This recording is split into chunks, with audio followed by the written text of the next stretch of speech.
America ಶ್ವೇತಭವನದ ಸಂಕೀರ್ಣದ ಬಳಿ ಗುಂಡಿನ ದಾಳಿ. ಶ್ವೇತಭವನ ಸಮೀಪದ ಪೆನ್ಸಿಲ್ವೇನಿಯಾ ಎನ್‌ಡಬ್ಲ್ಯೂ ಬಳಿ ಫೈರಿಂಗ್. ಅಮೆರಿಕ ಶ್ವೇತಭವನದ ಸಂಕೀರ್ಣದ ಬಳಿ ಗುಂಡಿನ ದಾಳಿ. ಶ್ವೇತಭವನ ಸಮೀಪದ ಪೆನ್ಸಿಲ್ವೇನಿಯಾ ಎನ್‌ಡಬ್ಲ್ಯೂ ಬಳಿ ಫೈರಿಂಗ್. ದಾಳಿ ವೇಳೆ ಶ್ವೇತಭವನದಲ್ಲೇ ಇದ್ದ ಡೊನಾಲ್ಡ್ ಟ್ರಂಪ್ ಇಬ್ಬರು ಶಂಕಿತರಿಂದ ಏಕಾಏಕಿ ಗುಂಡಿನ ದಾಳಿ. ಓರ್ವ ಶಂಕಿತನನ್ನ ಹೊಡೆದುರುಳಿಸಿದ ಸಿಬ್ಬಂದಿ. ಶ್ವೇತಭವನದ ಹೊರಗೆ 20 ಸುತ್ತು ಗುಂಡು ಹಾರಿಸಿದ ಶಂಕಿತರು. ಘಟನೆ ಬಗ್ಗೆ ಅಮೆರಿಕದ ಭದ್ರತಾ ಪಡೆಯಿಂದ ತನಿಖೆ. ಕಳೆದ ನವೆಂಬರ್ನಲ್ಲೂ ಇದೇ ಪ್ರದೇಶದಲ್ಲಿ ಗುಂಡಿನ ದಾಳಿ. ಏಪ್ರಿಲ್ ತಿಂಗಳಲ್ಲಿ ಟ್ರಂಪ್ ಭಾಗಿಯಾಗಿದ್ದ ಕಾರ್ಯಕ್ರಮದಲ್ಲಿ ದಾಳಿ.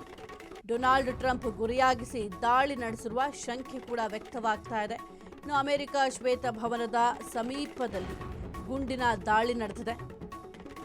ಶ್ವೇತಭವನದ ಸಮೀಪದ ಪೆನ್ಸಿಲ್ವೇನಿಯಾ ಎನ್‌ಡಬ್ಲ್ಯೂ ಬಳಿ ಫೈರಿಂಗ್ ಆಗಿದೆ. ಇನ್ನು ದಾಳಿಯ ಸಂದರ್ಭದಲ್ಲಿ ಶ್ವೇತಭವನದಲ್ಲೇ ಇದ್ದ ಡೊನಾಲ್ಡ್ ಟ್ರಂಪ್ ಇಬ್ಬರು ಶಂಕಿತರಿಂದ ಏಕಾಏಕಿ ಗುಂಡಿನ ದಾಳಿಯನ್ನ ಮಾಡಲಾಗಿದೆ. ಓರ್ವ ಶಂಕಿತನನ್ನ ಸಿಬ್ಬಂದಿಗಳು ಹೊಡೆದು ನೆಲಕ್ಕೆ ಉರುಳಿಸಿದ್ದಾರೆ. ಶ್ವೇತಭವನದ ಹೊರಗೆ 20 ಸುತ್ತು ಗುಂಡನ್ನ ಶಂಕಿತರು ಹಾರಿಸಿದ್ರು ಎಂಬ ಮಾಹಿತಿ ಕೂಡ ಲಭ್ಯ ಆಗಿದೆ. ಇನ್ನು ಘಟನೆಯ ಬಗ್ಗೆ ಅಮೆರಿಕದ ಭದ್ರತಾ ಪಡೆಯಿಂದ ತೀವ್ರ ತನಿಖೆಯನ್ನ ಮಾಡಲಾಗ್ತಾ ಇದೆ. ಇದೇ ಮೊದಲ ಬಾರಿಗೆ ಈ ರೀತಿಯಾಗಿ ಗುಂಡಿನ ದಾಳಿ ಆಗಿರುವುದಲ್ಲ. ಇನ್ನು ಕಳೆದ ನವೆಂಬರ್ನಲ್ಲೂ ಕೂಡ ಇದೇ ಪ್ರದೇಶದಲ್ಲೇ ಗುಂಡಿನ ದಾಳಿಯನ್ನ ನಡೆಸಲಾಗಿತ್ತು.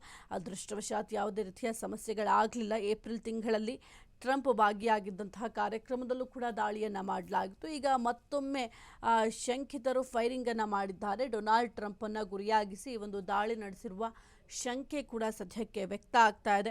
ಅಮೆರಿಕದ ಶ್ವೇತಭವನ ಸಂಕೀರ್ಣದ ಬಳಿ ಗುಂಡಿನ ದಾಳಿ ನಡೆದಿದ್ದು ಪೆನ್ಸಿಲ್ವೇನಿಯಾ ಅವೆನ್ಯೂ ಎನ್‌ಡಬ್ಲ್ಯೂ ಬಳಿ ಫೈರಿಂಗ್ ನಡೆದಿದೆ. ಗುಂಡಿನ ದಾಳಿ ನಡೆದಾಗ ಅಮೆರಿಕ ಅಧ್ಯಕ್ಷ ಡೊನಾಲ್ಡ್ ಟ್ರಂಪ್ ಶ್ವೇತಭವನದಲ್ಲಿ ಇದ್ರು ಎಂಬ ಮಾಹಿತಿ ಕೂಡ ಲಭ್ಯ ಆಗಿದೆ.